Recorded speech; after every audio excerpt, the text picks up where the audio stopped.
Agatha Christie kept a notebook with her at all times so she could jot down what she was doing, what she was thinking. She tried dictating to her secretary, but found that writing longhand worked better for her. Hey writers, I am trying to write like Agatha Christie, and it's a good thing I'm not trying to look like her. Agatha Christie never had a daily writing routine. Her friend once said that she never saw her writing. How could she be a writer? And she said that she was often like a dog with a bone, where she would nip off to chew on it whenever she could get away and then return with some dirt on her face. Apparently, journalists hated her when she first got famous because until much later in life, she didn't actually have a writing space. She would, as I said, keep a notebook handy or write whenever she could. I thought this was the perfect author to try writing like this month because while she was a prolific author, Agatha Christie never had a writing routine. And the thing is, to write every day for NaNoWriMo when you've got a full-time job and a family, having a writing routine is just not practical. And for a lot of you, like myself, it's not going to be practical. So let's take some clues from Agatha Christie. You may not have read Agatha Christie, but you may have seen the recent films based on her Poirot novels. And I am sure you have heard of her because she is among the best-selling authors of all time, third to Shakespeare and the Bible.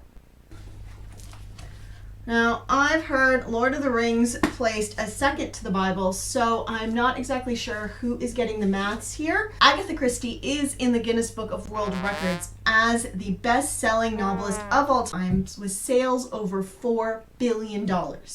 When it comes to character, Agatha had a strict rule that she would never use recognizable people. A writer must always make up something for themselves. She would spend hours in cafes when time allowed, watching people and observing their mannerisms and their phrases in order to create these characters.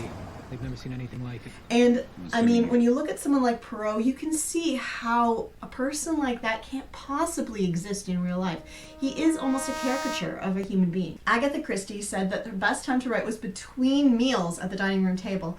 And for us, a lot of us, for Nano, this is how we're going to have to succeed. We're going to have to write in between doing the other things we have to do in our life. We can't afford to take an entire month off to write.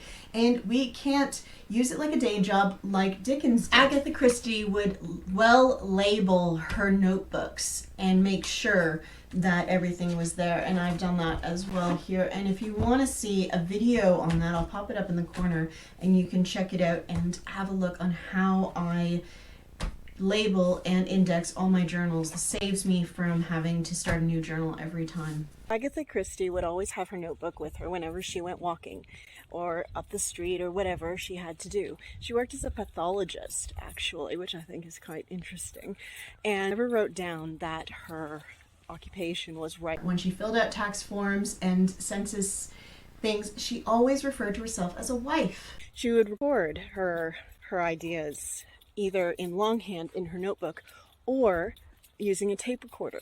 I'm going to use my mobile phone to do this while I walk. I'll let you know how I go once I transcribe that.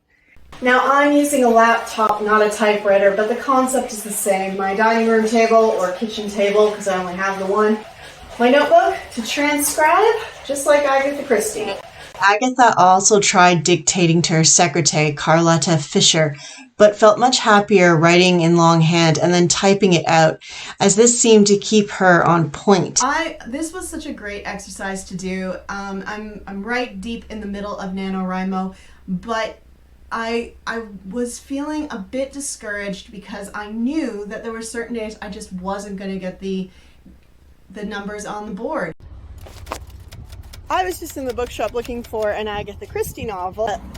A friendly neighborhood bookstore assistant, Stephen, that apparently Agatha Christie's novels help scientists follow the trajectory of Alzheimer's through the dwindling of her vocabulary in her books, and they can chart her digression with the disease as her books got fewer and fewer words in them. But maybe we can take a page from Agatha Christie's notebook and we can sit down and we can write when the opportunity presents itself, between meals, at the dining room table, with our notebook in hand, or even dictating as she did. And subscribe if you want to write like Dickens, because that's coming up in December, just in time for the holiday season. And if you can't wait that long, check out this video where I write like Hemingway. I promise I don't try and dress like him.